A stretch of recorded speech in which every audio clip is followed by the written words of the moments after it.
Chapter 18. Now Jehoshaphat had riches and honour in abundance, and joined affinity with Ahab. And after certain years he went down to Ahab to Samaria, and Ahab killed sheep and oxen for him in abundance, and for the people that he had with him, and persuaded him to go up with him to Ramoth-Gilead. And Ahab king of Israel said unto Jehoshaphat king of Judah, Wilt thou go with me to Ramoth-Gilead? And he answered him, I am as thou art, and my people as thy people, and we will be with thee in the war. And Jehoshaphat said unto the king of Israel, Inquire, I pray thee, at the word of the Lord today. Therefore the king of Israel gathered together of prophets 400 men, and said unto them, Shall we go to Ramoth-Gilead to battle, or shall I forbear? And they said, Go up, for God will deliver it into the king's hand. But Jehoshaphat said, Is there not here a prophet of the Lord besides, that we might inquire of him?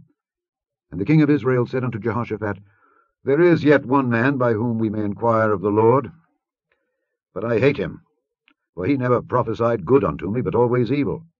The same is Micaiah the son of Imlah. And Jehoshaphat said, Let not the king say so. And the king of Israel called for one of his officers, and said, Fetch quickly Micaiah the son of Imlah. And the king of Israel and Jehoshaphat king of Judah sat either of them on his throne, clothed in their robes, and they sat in a void place at the entering in of the gate of Samaria, and all the prophets prophesied before them.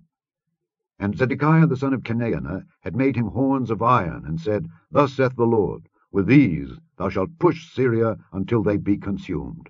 And all the prophets prophesied so, saying, Go up to Ramoth-Gilead and prosper, for the Lord shall deliver it into the hand of the king.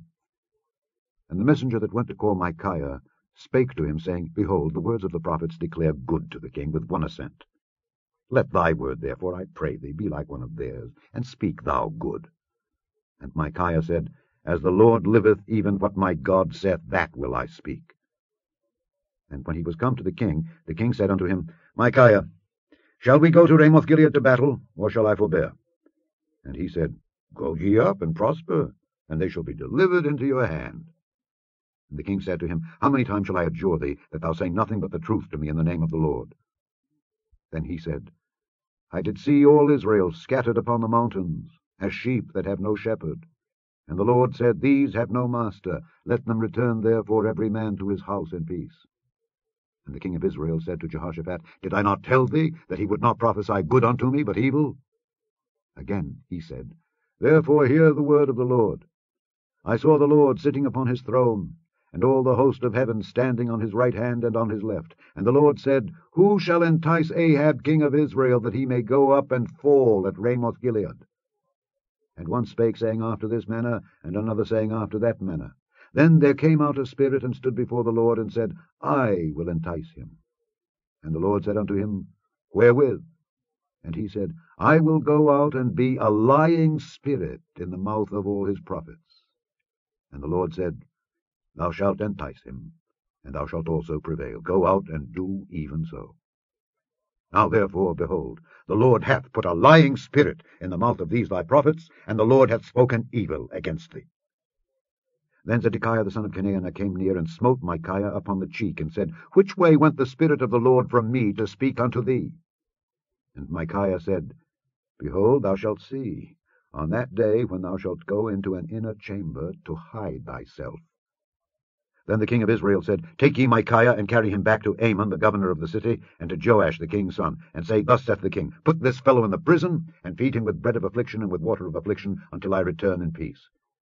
And Micaiah said, If thou certainly return in peace, then hath not the Lord spoken by me. And he said, Hearken, all ye people. So the king of Israel and Jehoshaphat the king of Judah went up to Ramoth-Gilead. And the king of Israel said unto Jehoshaphat, I will disguise myself, and will go to the battle, but put thou on thy robes. So the king of Israel disguised himself, and they went to the battle. Now the king of Syria had commanded the captains of the chariots that were with him, saying, Fight ye not with small or great, save only with the king of Israel. And it came to pass, when the captains of the chariots saw Jehoshaphat, that they said, It is the king of Israel. Therefore they compassed about him to fight. But Jehoshaphat cried out, and the Lord helped him, and God moved them to depart from him. For it came to pass, that when the captains of the chariots perceived that it was not the king of Israel, they turned back again from pursuing him. And a certain man drew a bow at a venture, and smote the king of Israel between the joints of the harness. Therefore he said to his chariot man, Turn thine hand, that thou mayest carry me out of the host, for I am wounded. and the battle increased that day. Howbeit the king of Israel stayed himself up in his chariot against the Syrians until the even, and about the time of the sun going down he died.